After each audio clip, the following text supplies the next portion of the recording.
L'impression numérique fait désormais partie de notre quotidien. Mais faut-il pour autant sacrifier l'offset sur l'autel de la modernité? Les deux sont vraiment complémentaires. On a démarré, nous, il y a plus de 30 ans avec l'offset. Bon, maintenant, on vient au numérique. C'est pour nous un complément absolument parfait pour répondre à une demande du marché qui est présente aujourd'hui. La dernière édition des Jeudis de l'été, organisée par Point 44, se proposait d'apporter des éléments de réponse en soulignant la complémentarité des deux techniques. À la première, les grands tirages et les travaux rendus les plus fidèles. À la seconde, la capacité de répondre à l'urgence et à libérer l'immense champ des possibilités offert par la personnalisation. L'agence Spirit of Design, donc je fais du design de produits et graphique. Et j'étais intéressé par le côté numérique parce qu'on fait souvent des petites quantités, effectivement, de l'ordre de 100, 200, 500 exemplaires maxi. L'aspect de personnalisation à ce niveau-là, je ne connaissais pas, surtout en particulier de l'intégration, de travail de personnalisation à l'intérieur d'une image, donc ça je ne connaissais pas.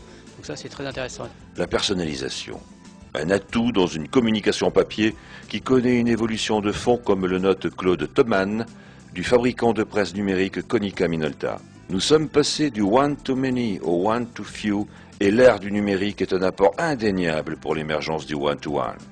Le one-to-one, c'est la possibilité à partir de mailings ciblés d'imprimer moins, d'imprimer mieux, en s'assurant de toucher son client ou son prospect.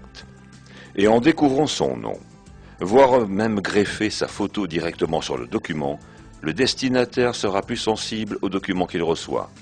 Le taux de réponse en atteste. Pour avoir quelques idées sur des campagnes de mailing dynamique, lorsque nous devons envoyer 200 000 adresses en volume de masse, on peut obtenir des taux de retour de l'ordre de 1,5 taux de retour pour 1000.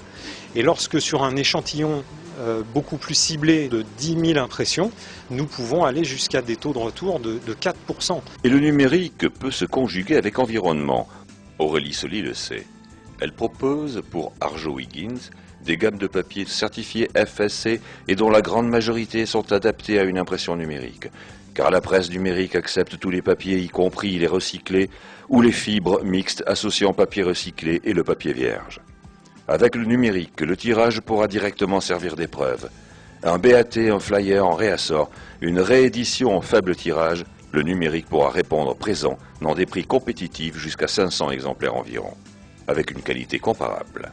Car comme le soulignait Christophe Delabre, le numérique est entré dans le monde de l'offset, et s'il y a bien une chose qu'il n'est pas question de sacrifier, c'est bien la qualité.